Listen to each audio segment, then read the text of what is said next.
Good evening. Welcome to Recovering Perfectionist Mama, Grace in Progress podcast. I'm Buffy, and if this is your first time joining us, welcome. Happy to have you. Just to give you a little bit of information about who I am and what I do and why I have a podcast.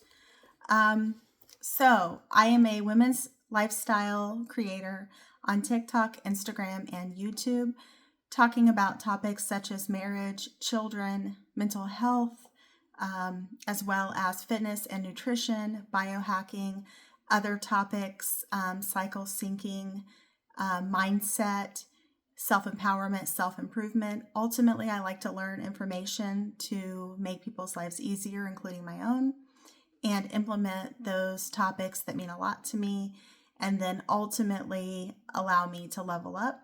And hopefully some of this information you can use to also live the life that you want to live. Model that for your children and show them what's actually possible. So, great goal to have, right? So today, we are going to talk about building a stronger intuition, learning to trust your inner wisdom. So, for those of you that are returning viewers, welcome back. And welcome to all. Welcome back, beautiful souls, to Recovering Perfectionist Mama, Grace in Progress. The space where women come to reconnect, realign, and rediscover the power within. Today, we're diving into a topic that's often called a superpower, your intuition. That quiet inner knowing that whispers before logic screams. That feeling in your gut that says, this isn't right, or yes, this is for me. How many of you have the intuition and know what I'm talking about? Mine oftentimes feels like a punch in the gut when something isn't right. And I just get a really bad, almost like sick feeling. I'm also a bit of an empathetic person. So I also kind of have that feeling about other people too sometimes. So yeah, feel free to reach out in the comments and kind of give your ideas on some of this stuff as well. But here's the truth. Most women have been conditioned to doubt that voice, to explain it away, to be rational, polite, or accommodating. So today we're changing that narrative. We're going to talk about how to rebuild a stronger connection to your intuition and trust it again and again. By the end of the episode, you'll walk away with practical tools to strengthen your intuitive awareness, simple daily practices to reconnect to your gut instinct, and a mindset shift that helps you make decisions from your inner truth, not fear or external pressure. I will say my great-grandmother, who I called my mammy, she always said to always trust your gut. And from my personal experience, when I haven't trusted my gut, that's when things like literally end up in a dumpster fire. Bad things happen because I didn't listen to my gut. And I always go back and say, you know what? I should have listened. But we can't go back. We just go forward. And that is what has made me so keen on knowing that intuition is a big, big thing. Let's talk about understanding intuition. Let's start with what intuition really is. It's not magic or woo-woo. It's actually your brain's pattern recognition system. Your intuition is a blend of subconscious wisdom, past experiences, and subtle body cues, similarly to somatic symptoms. If any of you experience somatic symptoms, that would be the same thing, that your rational mind can't process fast enough. That gut feeling is literally your enteric nervous system, your second brain, sending you signals. You've probably felt it before. Maybe you just didn't recognize what it was. The off feeling when someone isn't being truthful. I get that often. How many of you also get that? The nudge to make a phone call that leads to something amazing. The moment you knew something before you had proof. Here's the thing. Intuition thrives in stillness, but modern life, motherhood, work, the noise of social media drowns that inner voice. If you've lost touch with your intuition, it's not gone. It's buried under noise and overthinking. Overthinking kills a lot of things, doesn't it? I can acknowledge that. Signs you're disconnected from intuition. You might be disconnected from your intuition if you overthink every decision.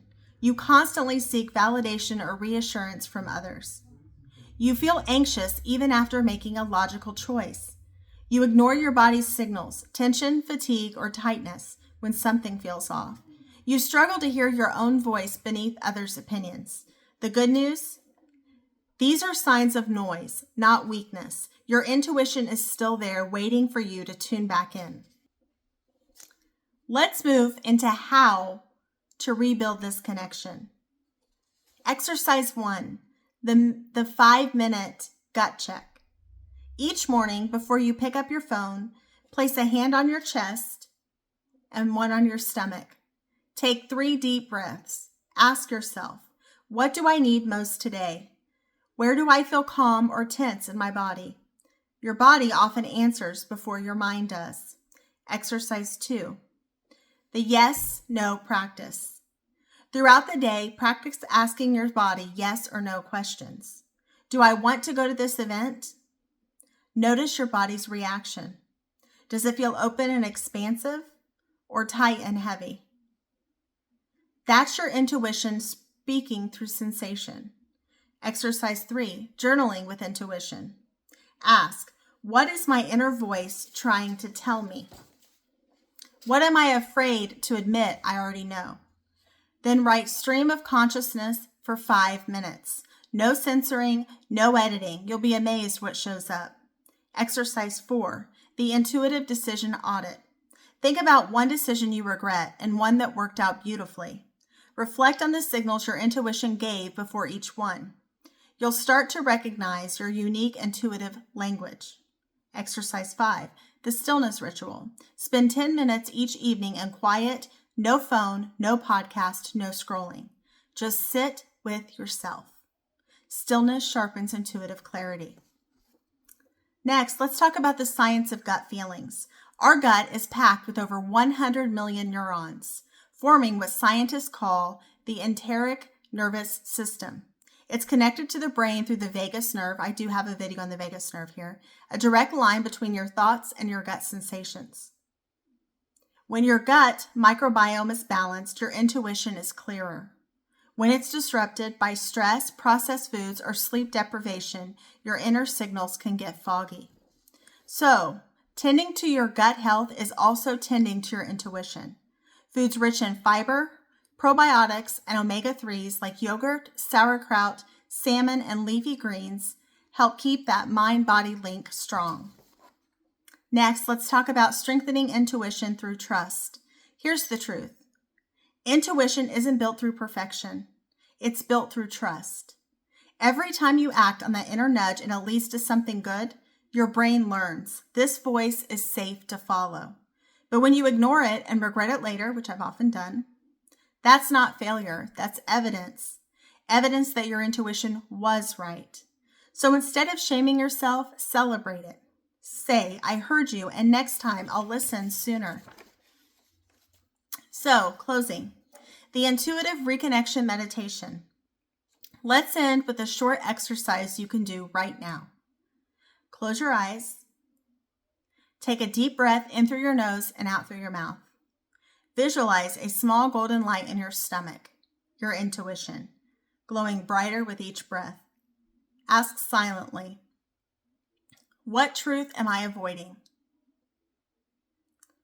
What would I choose if I trusted myself fully? Pause. Listen. Don't force it. The answer might come now or later, in a conversation, a dream, or a sudden knowing. Your intuition is your birthright, a compass that never lies. It doesn't scream, it whispers. So your job isn't to search for it, it's to create the quiet to hear it. If this episode resonated with you, please share it with another woman who needs to remember her power. Follow, subscribe, and leave a review if you like. Or even tag me on social media, recovering_perfectionist_mama. Your feedback helps this message reach more women who are learning to trust themselves again. Or even feel free to share to a friend. Until next time, trust your inner knowing, honor your body's wisdom, and never doubt that you already have the answers within you. Thank you for tuning in, and I hope to see you all again soon, and I hope you have a great evening. Bye-bye.